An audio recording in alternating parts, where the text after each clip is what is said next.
Crystal Palace 2, Liverpool 1. Ladies and gentlemen, it has finally happened. Liverpool have dropped points. No Invincibles for you. You have officially lost a game. Yes, they have been breached. They finally dropped some points. They are finally stoppable. And by the hand of Eddie Nketiah. Eddie Nketiah stopped the Invincibles. Once a gunner, always a gunner. I always loved Eddie Nketiah. Well done, Eddie. Well done, Eddie. You see the grin on my face? This is the face of somebody who was very, very concerned that they were not going to fall. And no, this doesn't mean that Liverpool season is over, but like right now, they drop points.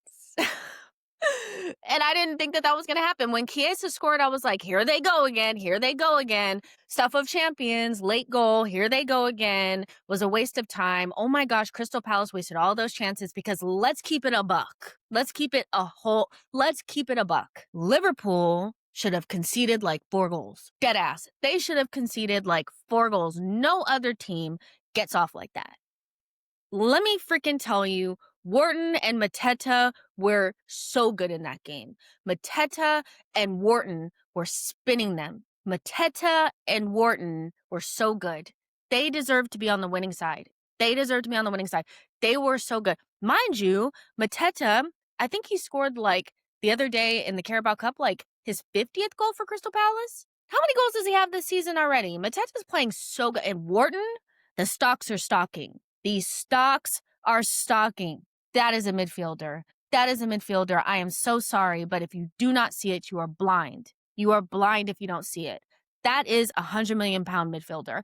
That is somebody that changes the trajectory of most teams in world football, outside of like maybe Barcelona, City, Liverpool, maybe PSG. Everyone could use a Wharton. My goodness, he was chefing it up in there. The confidence and the consistency that Oliver Glasner has brought to Crystal Palace cannot be it needs to be spoken about so much more. The unbeaten streak that they are on, they have like a 12-game unbeaten streak in the Premier League.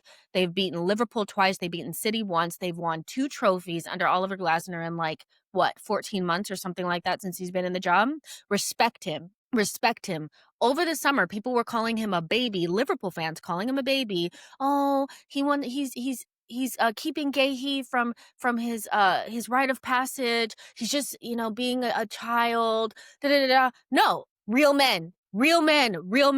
Oliver Glasner is a real coach. He is a real coach. He was not going to let Guéhi go without a replacement because these kind of games matter. Having Guéhi in your team in a game like this matters. And if you can't replace him properly, you don't let him go. Real men. This is how no offense to Crystal Palace, I love you down, but this is how more smaller clubs should react. This is how more smaller teams should deal with things. They don't have Eze anymore. Eze was one of their best players, and they're beating Liverpool, the champions, twice. They beat him with him and without him. That's coaching. I could sit here and spend the majority of my time here speaking about, Liverpool. We'll get to that.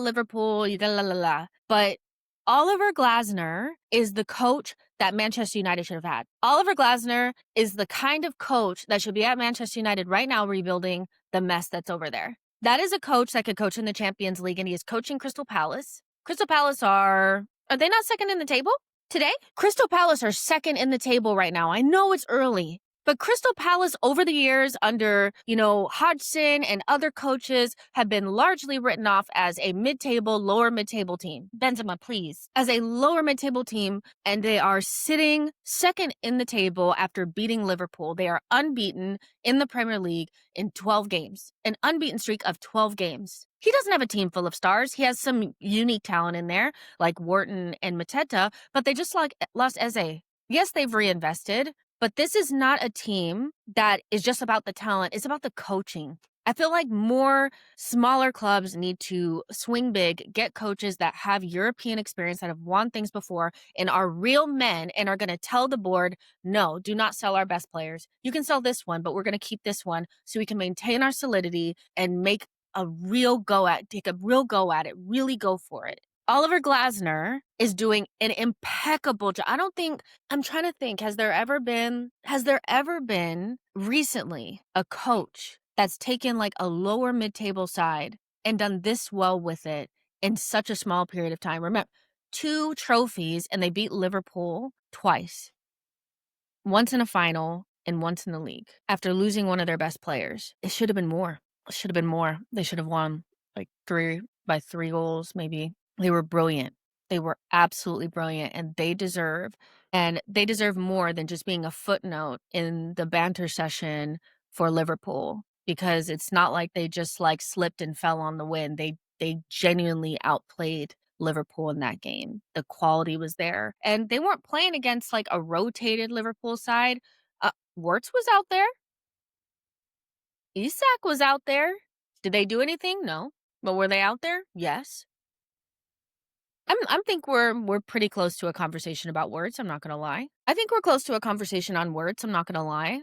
Listen, there are always gonna be people that are gonna be like, "Of course he's gonna be good." It's like an undeniable thing, like, he is going to live up to that price tag, but I'll tell you what, those big price tags, it's very few and far between that those players actually really live up to it, and I feel like at this stage with Wirtz, people probably expected quite a bit more. Listen, I'm an advocate of giving people time, but I would say that, most 100 million pound signings at this stage are getting bantered. And so I don't feel like he deserves any sort of like grace. The Enzo Fernandez, Caicedo, Rice, all these players. The only player that probably is like skirted away from it is probably Grealish, but that's because he played for City and nobody like talks about City like that. But you play for a big side, you go for over 150 100 million pounds. We're going to expect you to be the difference in games like today, and you weren't. Chiesa got them back into the game, and you can say that Wharton made a bigger impact than he did. Little old Wharton, you know? So we're close to a words conversation. I'm not gonna lie. I think that the pressure is gonna mount more and more and more. Isak, obviously, it's early days. We know he's gonna score, but there's also gonna be a conversation of whether or not. I'm sure that Liverpool fans will always feel like they needed both of these players, but Ekatike, who was suspended today, who they probably could have used, right? Because Isak didn't score, is somebody that's been scoring, which is why I was not like when Slot was really like kind of harsh on Ekatike about that. People were, oh, it's just not that big of a deal. I'm like, it kind of is, because you would bet on Ekatike to score in a game like this because he's actually been scoring. Out of all of their summer signings, he's been the most impressive. More impressive than Frimpong, more impressive than Kirkes, more impactful than Wirtz, and he's been here longer than Isak. He's been the guy that's been putting up the numbers, really. So not having him was probably costly. So was that celebration, was that worth it in the end? Was it? You would expect if you have Isak, it's going to fall into place. But you would have loved to be able to bring Ekatike off onto the pitch when you're chasing a goal. But listen, Glasner had Eddie Nketiah, and he scored, and he won the game for them. And I think the main part of this is like, even though most of the headlines will be about Liverpool finally dropping points, I don't think that Crystal Palace deserve to be a footnote in this conversation because they are sitting second. They've won 2 finals. Oliver Glasner was called a baby and overreacting. And you're a selling club. You're a selling club. You're supposed to just give us your players. Mark Guéhi assisted the winning goal for Crystal Palace today. And that's because Oliver Glasner was a real man and said, we're not selling him because we do not have a replacement. And Liverpool played games. They were effing around, and they found out that you can't just show up on the last day of the transfer window and ask for somebody's best player like they're just supposed to lay down and take it. Excuse my crassness, but that's just the truth. That's what they expected. Oliver Glasner is one of the biggest success stories in the Premier League in a long time. We've had good coaches in the past. Like you guys know, I love Thomas Frey down. But what Oliver Glasner is doing is special. With the players that he has, the most he's getting out of them. They are one of the best defensive sides in this league. They are unbeaten. They're unbeaten in 12 games in the Premier League, more in all competitions. And again, he's beaten Pep and Slot, and he's beaten Slot twice. Real men. Make sure you like this video and subscribe to the channel, and I'll see you guys in the next one. Bye, guys.